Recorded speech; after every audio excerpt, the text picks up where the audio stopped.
to us with regards to the celebration of the birthday of the Prophet ﷺ, and some had approved it or the like of this, to make it easy and clear so that we're not contradicting ourselves really.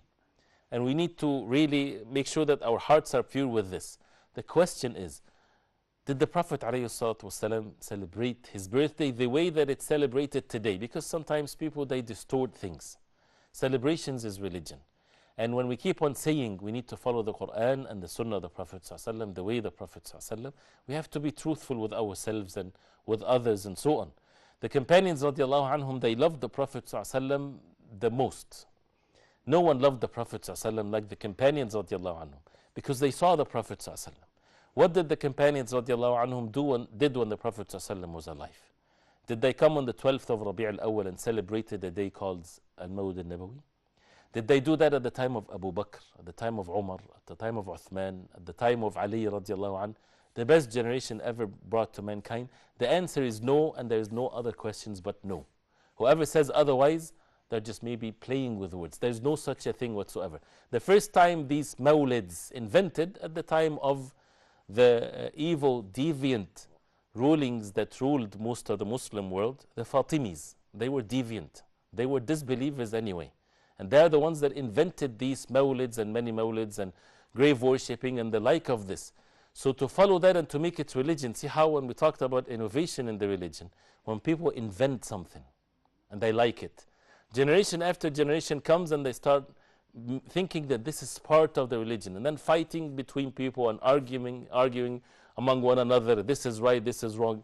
Where did that come from? We need to go back to see how things were at the time of the Prophet ﷺ and the companions radiallahu anhum, and we'll be safe from all of these different things. We love the Prophet ﷺ more than we love our own selves and our families and our children.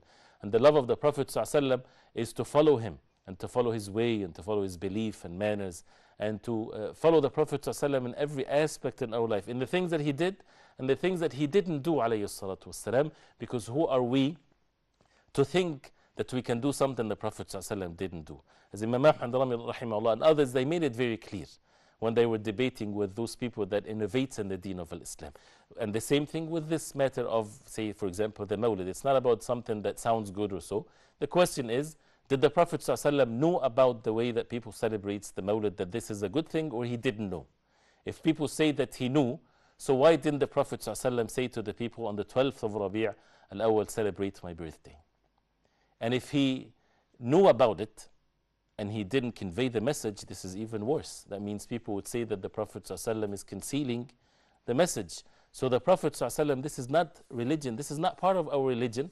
So that's why we need to be busy with following the way of the Prophet ﷺ and taking from the Sunnah of the Prophet ﷺ in all of our affairs, and not to be contradicting to our own selves, but rather to follow the people of knowledge and to follow the Sunnah the way of the Prophet ﷺ, and to stop splitting the Ummah. People say that this type of saying or statements splits the Ummah. No, actually the opposite is, because innovations in the deen keep on splitting the Ummah. Somebody invents something, somebody invents another celebrations.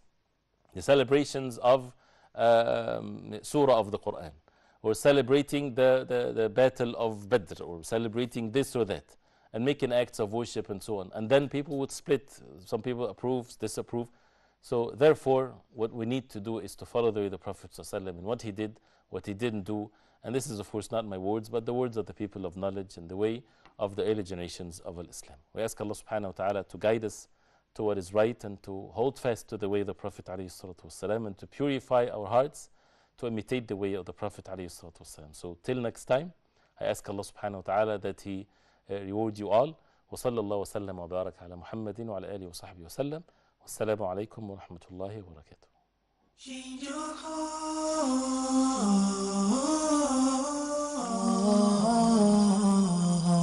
Lord, change our heart. You're living in a lawful way. Be mindful of what you say. Be sincere when you pray. Today could be your last day. Bear each other, no malice. Greed and faith can't coexist.